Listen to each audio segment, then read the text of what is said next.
A3. This was a lot of troubleshooting the wiring harness. I just finished it. So I've got my switch rigged up exactly like I said. I noticed that on my camera, if I flick this switch, it makes a lot of noise. But anyways, if I flick the signal switch to the left, I'll try and do it quietly. I'm on battery power. There's high beam, low beam. Tail light, play like all work. And here, got the brake. Brake works. The front one works as well.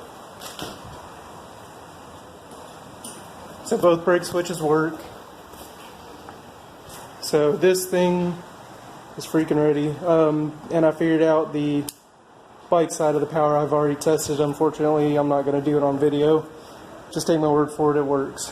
But I really want to go over the wiring with you guys. I'm going to attempt to, but it took a lot of troubleshooting and me rewiring stuff to get this to work. So originally last night I got the battery side of the power working fully, and then try to remember every issue I had in order.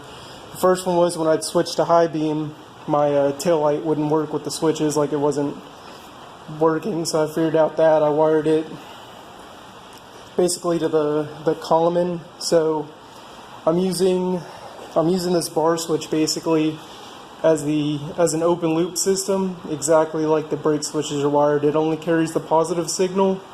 The grounds for the bike power and the grounds for the battery power are tied together, as well as the ground for the headlight and the tail lights. So all the grounds are tied together, every single ground, and they're not grounded to the frame, they're just tied together and capped, which is these guys right here. And then the headlight, I had to plug it into the headlight because these are the headlight grounds. This is brown and green is the headlight ground. This is kind of how the light switch works. Like I said, I've done so many changes to this harness that it's a pain in the ass to explain, but I'll do my best. So there's a common, or what I'm calling the common, I guess it would technically be ground, but since I'm using these switches as 3 position as a positive loop, this is how I did it. So basically imagine this as 3 positions. In between the 3 there's a common wire which would be in the middle, so when you switch left and right it still stays on that one common wire, it just switches between the other 2 wires. So basically my ground or common here, and there's also one up here, this is 2 3-position switches. Or maybe it's considered 2 position, I don't know. But basically that common and this common for the positive loop are together right there at the harness. So I've got one wire that runs here and one here that essentially is my tie between these 2 switches, so that I have power to both my high and low while I'm on either setting. So that is these 2 wires here, the gray and the blue with the white stripe. Well, that just came out. I'll fix that in a sec. And then I've got my battery power to that one, or I'm sorry, my tail light positive to that one, not the battery, that's the tail light positive.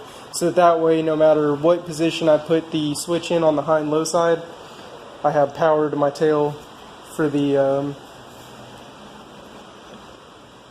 switch brake light. I think that's how I did it. And this is confusing the fuck out of me. Yeah. So yeah, just going over this is like jumbling my head up, because I know it's wired right and it works, and I've also got a fuse to the headlight and a fuse to the tail light. Both I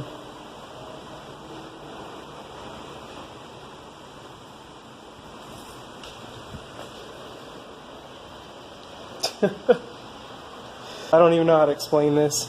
I apologize for that. I've got the wiring figured out though.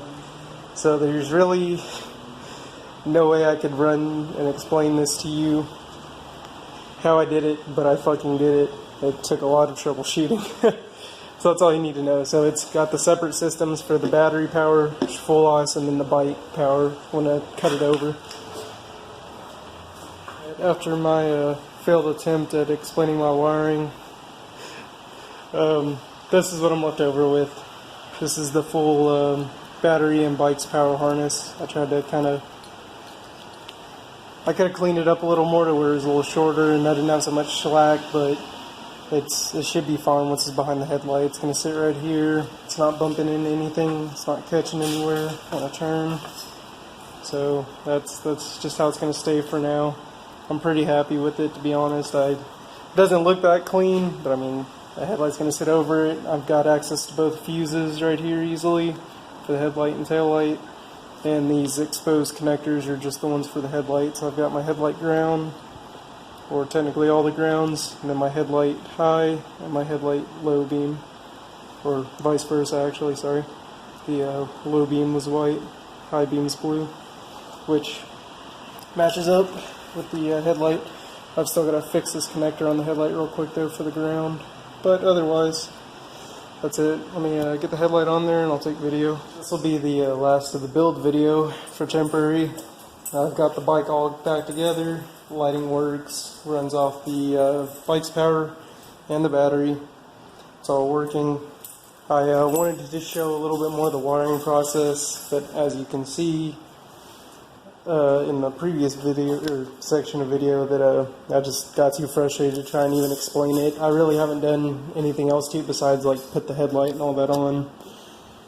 And I put the vapor, but I'm not powering the vapor off of anything but its own power. It's got a little battery cell in there. And I just ran the vapor has a wire that works just like an hour meter. You wrap it around the coil of the bike, of the spark plug coil. It gives you your RPM, and then I did the speedo down here, which I have to figure out how to get the little magnet that goes in here to read the speedometer, but I just mounted the pickup on the fork leg there. But the magnet that fits in this hole here was too big. It was bumping in the caliper, so I may not be able to run a speedo magnet on dirt setup with this rotor, but supermoto wheels should be in soon, so this thing is ready to be inspected. There's the low beam light, that's high beam, and then tail light and license plate light, and it all works perfect. Brake lights work, and that's off the battery power. When I start the bike, I can kick it over to the bike's power, but so this thing is done other than the wheels coming in. Just got done ripping the bike around. It's running pretty good. It's got a little bit of this weird throttle twitch thing. I don't know what's going on. I'm not sure if it's the ECU or what, but it might be a fuel injector clogging too, so I may have to pull out the fuel injector and clean the tank and stuff. It's running fine though. It starts up fine, so I don't imagine it's something with the fuel pump, but I know that the fuel filters on these do get clogged, so that might be what it is. So I'll probably pull it and clean the injectors, but there's my tag right there. Fully street legal. The wheels will be in this Wednesday, the 15th, I believe, or 16th, something like that. I'm going to go ahead and there's another issue. Unfortunately, I didn't notice this before, but the front wheel is bent. When you're looking at it, you can't really tell, so I'm not sure if it's a spoke that's bent or the rim itself. One of the two, but anything over like 40 miles an hour and it's the front starts like shaking and bouncing. So I'm not going to run it with these wheels in anything but dirt trim. I'll probably have to buy a different front wheel eventually. But I'll try it out in dirt trim with the knobbies on it, and maybe it won't do it. Or maybe it's just these tires, I don't know.